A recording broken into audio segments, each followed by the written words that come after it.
Hey everybody, I'm Steve Cherry and this is my World Cup video blog. Today I'll be previewing Group F, which consists of Argentina, Bosnia-Herzegovina, Iran, and Nigeria. So let's start with Argentina, La Albiceleste. This will be their 16th appearance in the World Cup finals. They have won 2 World Cups in the past, once in 1978 and the other in 1986. The 86 World Cup is remembered as for one man's performance. That man is Diego Maradona. What he accomplished in the England game alone will be immortalized forever.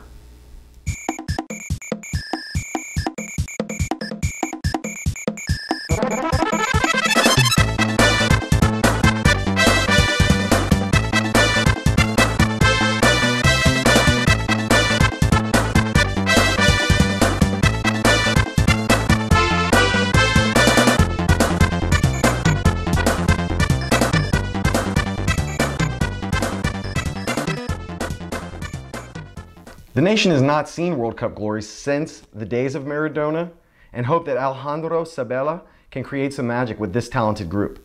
He's mostly been recognized for his work at the club level, and he was an assistant in the '98 World Cup finals.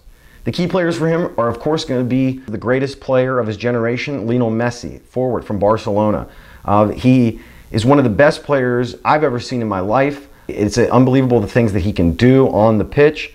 This World Cup will be his greatest opportunity at securing the legacy, which would see him to even greater heights and compared to the likes of Maradona and Pelé.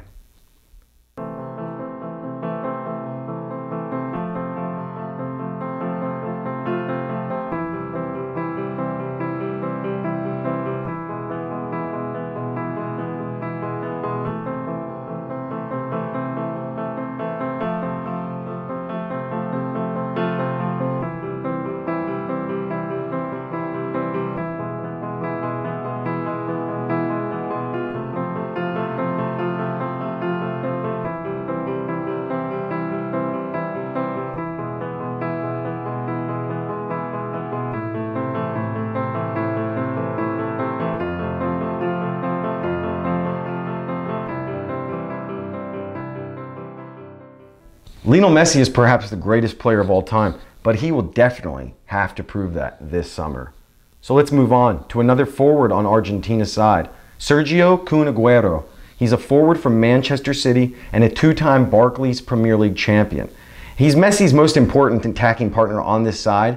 If they can play well together, they can make a run all the way and win it all. He has an excellent understanding with his other teammates as well, like Gonzalo Higuain, who plays for Napoli, but the two just seem to understand each other. Let's move on to maybe the most underrated player on this Argentinian side. I think he's definitely one of the most important players to them, Angel Di Maria. He proved that this past season with Real Madrid. He helped guide them all the way to the Champions League final and a Copa del Rey championship.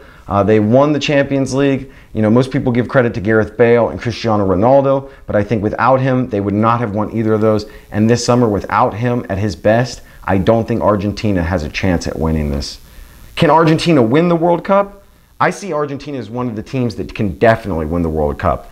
This is possibly the best assembly of forwards any country has brought to the World Cup, and they could literally stack the front with 4 or 5. And really play an attacking style and just outscore everybody. So let's move on to the rookies of the tournament. Bosnia-Herzegovina, the Dragons. They competed as a part of Yugoslavia from 1930 to 1990, but this will be their first time participating as an independent nation. This is the most ruthless campaign that they've had to go on, but they definitely showed up, winning 8 of their 10 games. They just played fantastically, and I think that they'll definitely show up at this World Cup also. Safet Susic, he has been the coach of the squad for 5 years, no real past successes, but was named Bosnia's greatest ever player in 2004, and I think gives them a great chance at being a dark horse in this tournament. So the key players for him are going to include forward Edin Dzeko from Manchester City. He is also a 2-time winner with the Barclays Premier League team, Manchester City. They've won the league twice with him as a striker on the side. He brings that championship experience. He's big and brings an aerial threat as well. He scored 10 goals in the qualifying campaign and was the most productive player for his side. Secondly, a youngster who's only 24 years old, Miralem Pjanic. He's a midfielder who plays for Roma. He's the most creative player on this team. He recently re-signed with his club side, and he's having major success. It's unbelievable what he's doing. He's changing the face of Bosnian football. And finally, perhaps their best player, Asmir Begovic. He's a goalkeeper from Stoke City. He's definitely the best keeper leading up to the World Cup, if you ask me. He's just been in amazing form, shutting out several of his opponents. He's been nicknamed the Minister of Defense by tons of fans. He's a huge favorite, and I think he's going to have an excellent World Cup. So can the rookie Dragons make an impact on this World Cup? I think they will surprise a lot of teams and make it out of the group. And they could even make a quarterfinal if they get a good matchup in the round of 16. But, you know, that'll be up to destiny. So let's move on to one of the maybe lowest ranked teams in the whole thing, Iran, the Iranian Lions. They're making their 4th appearance at the World Cup. They've never made it out of the group stage, but their most historic victory came in 1998 in a 2-1 win over the United States of America. Their coach, Carlo Queiroz, he's from Portugal. He guided Portugal's under-20 side to 2 world championships. He led South Africa to qualify to the 2002 World Cup, and his only World Cup experience came in 2010. He got Portugal to the round of 16, where they lost to eventual winners in Spain. So his key players are going to be, and excuse me, any Iranians watching if I mispronounce any names, Reza Ghoujanashat. He's a forward. He's the most productive player in qualifying for them. He's a natural poacher at the international level. He plays at a higher level for Iran than for any club he's ever played for, and will be expected to have a great tournament. Second is Javad Nakunam. He's a midfielder and he's the captain. He's a bit older than most of the players on the starting 11, but he'll always come up big for his country. He always has, and he's the only player on the side with major European experience, and that experience will be vital to them if they plan on ruining anybody's chances of getting out of the group. And finally, for Iran is going to be Rahman Ummundi. He's a goalkeeper who has no European experience, but I think he's a fantastic player who brings bravery and agility, and made 2 major saves in their qualifying campaign against South Korea. So it should be interesting to see what he brings to the table at this World Cup. So can they upset anyone in the group? I don't see them having good results against Argentina. You know, that could get really ugly. Even against Bosnia, things could go really bad. But Nigeria is suspect against lesser opponents who they should beat. So if they're going to get a result from anyone, I think they could get a draw from Nigeria. So let's move on to the Super Eagles of Nigeria.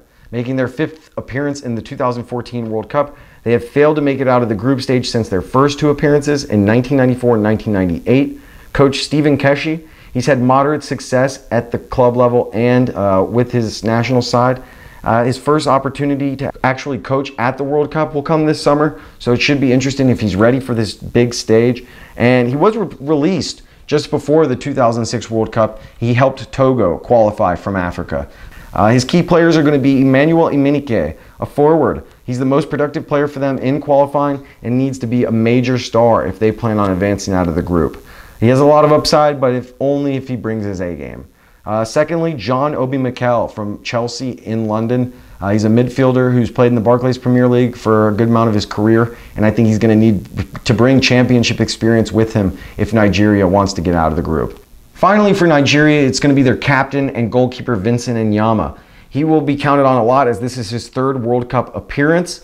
He brings a lot of experience to the table. He almost broke a record in the French league this past season with over 1,000 minutes of no goals allowed, which is quite impressive. And I think he's going to have to be at his best level getting this team out of the group.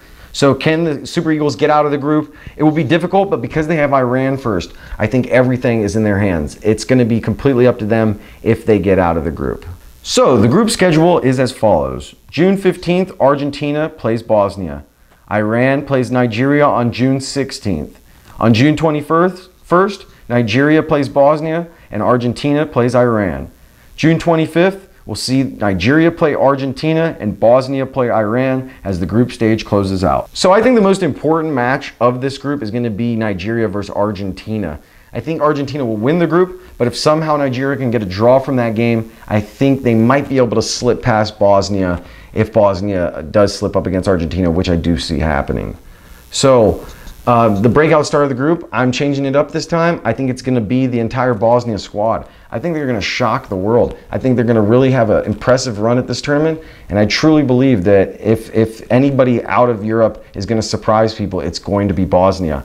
And the dud of the group, I'm going to stick with the theme. It's going to be another team. It's going to be Nigeria, the Super Eagles. They're not going to be so super. You know, they've just had too high of expectations, and after such an ugly 2010, even though they won the African Cup of Nations last year, I don't see them advancing out of the group, and it's just a shame, but that's my call. Sorry, Nigeria. Everybody, thanks for watching, and tune in next time. I'll be previewing Group G, which has the USA. Stay tuned. I'm Steve Cherry.